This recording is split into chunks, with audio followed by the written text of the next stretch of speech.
नमस्कार, मी Manjiri Kulkarni the mindful डाएटमध्ये तुमचं स्वागत करते। आज आपण बघणार आहोत की विटॅमिन B12 कमी असण्याचे लक्षणं काय। माझ्या मते तर हे जे काही आयुष्यामध्ये किंवा दिनचर्येमध्ये बदल झालेले आहेत त्याप्रमाणे सगळ्यांनीच आपलं विटॅमिन B12 चेक करून घेणं अत्यंत आवश्यक आहे। तुम्ही नसेल चेक केलं तर चेक करा किंवा मी जे लक्षणं सांगणार आहे तर त्या लक्षणांमध्ये जर तुम्ही येत असाल तर नक्कीच तुम्ही तुमचं B12 चेक करायला काहीच हरकत नाहीये।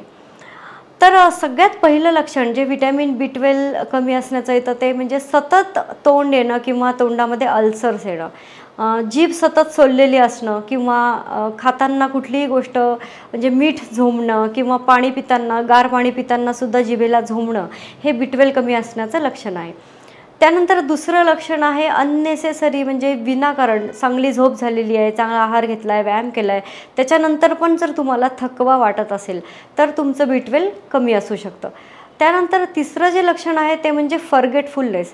आता आपण बघतो जेव्हा आपल्याला कोणाला काही माहिती द्यायची असते किंवा कोणी आपल्याला काही कोणाबद्दल आपल्याला बोलायचं असतं तेव्हा आपल्याला पटकन त्या व्यक्तीचं नाव रिकॉल होत नाही किंवा पटकन तो नंबर आपल्याला आठवत नाही, तर हे एक B12 कमी असण्याचं लक्षण आहे। त्यानंतर विनाकारण होणारा मूड ऑफ असं आपण म्हणू शकतो की तुमचा मूड जातोय, तुम्ही निराश होताय ज्याला काहीही कारण नाही आहे, कोणाशी तुम्हाला बोलावं वाटत नाही आहे, हे सुद्धा B12 कमी असण्याचं लक्षण आहे। त्याचप्रमाणे केस गळणे हे सुद्धा B12 कमी असण्याचं एक लक्षण असतं। कुठल्याही फॅन्सी ट्रीटमेंट घेण्याच्या आधी जर तुम्ही साधं B12 चेक केलं आणि ते कमी असेल तर सप्लिमेंट्स घेतले तर तुमचा हेअरफॉल नक्कीच थांबू शकतो।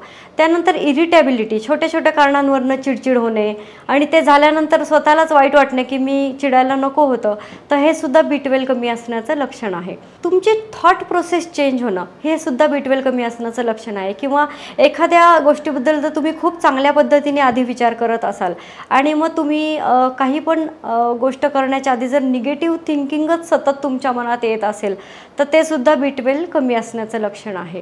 तर जीवनशैली बदला, त्यानंतर गट फ्रेंडली डाएट घ्या, त्यानुसार तुमचं B12 चांगल्या पद्धतीने मेंटेन राहू शकतं। फ्रिक्वेंट यूज ऑफ अँटीबायोटिक्स जे आहे की प्रत्येक वेळेस थोडं आजारी पडलं की अँटीबायोटिक्स घेणं, याने सुद्धा तुमचं गट फ्लोरा डिस्टर्ब होऊन B12ची डेफिशियन्सी होऊ शकते। त्यामुळे शक्यतो अँटीबायोटिक्सचा वापर टाळा, अगदीच गरज असेल तर मात्र तुम्ही अँटीबायोटिक घ्यायला काहीच हरकत नाही आहे। अशा छोट्या छोट्या टिप्स मिळवण्यासाठी द माइंडफुल डाएट या चॅनलला लाईक करा, सबस्क्राईब करा आणि शेअर करा। त्याचप्रमाणे याच्यामध्ये जर तुमच्या काही क्वेरीज असतील तर तुम्ही कमेंट बॉक्समध्ये नक्कीच विचारू शकता।